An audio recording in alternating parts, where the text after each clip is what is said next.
ఓం నమ శివాయ. ఇది వచ్చేసి పెద్ద కాకానీలో ఉన్న శ్రీ మల్లేశ్వర స్వామి వారి దేవస్థానం అన్నమాట. మనకి గుంటూరు టు విజయవాడ వెళ్ళే దారిలో పెద్ద కాకాని అనే ఊరు వస్తుంది. ఆ ఊర్లో ఉన్న శివాలయం. ఈ శివాలయం కూడా ఇక్కడ చాలా ప్రత్యేకమైన గుడి. మనము లోపలికి వెళ్ళి స్వామివారిని అయితే దర్శనం చేసి వస్తున్నాం. ఇది వచ్చేసి టెంపుల్ హిస్టరీ అన్నమాట. మీరు టెంపుల్ హిస్టరీ గురించి తెలుసుకోవాలనుకుంటే వీడియోని పాస్ చేసి క్లియర్గా చదువుకోండి. ఇక్కడైతే స్వామివారి దర్శనం టికెట్లు అయితే తీసుకోవచ్చు అనమాట. ఇక్కడ కౌంటర్ ఉంది.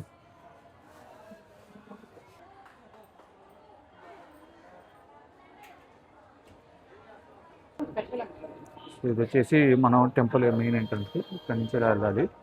లోపల రాహుకేతు పూజలు కానీ, హోమాలు కానీ, చండీ హోమాలు కానీ, అభిషేకాలు కానీ చేయించుకోవాలంటే మనం ఇందాక చూసిన టికెట్ కౌంటర్లో అయితే టికెట్ తీసుకొని లోపలికి రావాలి. ఇది వచ్చేసి ఆదివారం గుడిలో చాలా ఫేమస్ అంట. మాకు ఇది తెలీదు. ఇవాళ అయితే మనం వచ్చేసాము స్వామివారి దగ్గరికి. ఇక్కడైతే టెంకాయలు కొట్టడానికి అంట. ఈ టెంపుల్కి నేను రావడం అనేది ఫస్ట్ టైం. సో దర్శనంకి అయితే ఈ క్యూలో నుంచో నిలుకోవాలన్నమాట.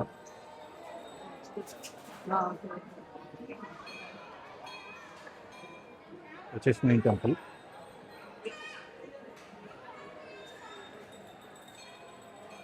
అభిషేకానికి అయితే ఇక్కడి నుంచి డైరెక్ట్ ఎంట్రన్స్ ఉంది అన్నమాట.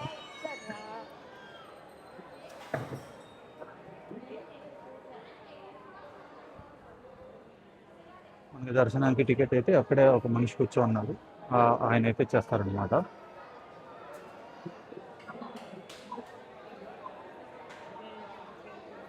లోపల స్వామివారిని దర్శనం చేసుకొని మళ్ళీ వీడియో వచ్చేసి మనము మొక్కున్నప్పుడు స్వామివారికి ఇక్కడ గుడిలోనే పొంగల్ వండి ఇక్కడ నందీశ్వరుడికి సమర్పిస్తారంట.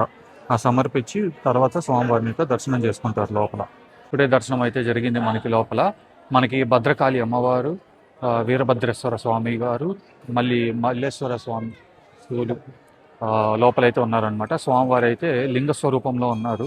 ఇక్కడ చాలా పవర్ఫుల్ అంట స్వామివారు.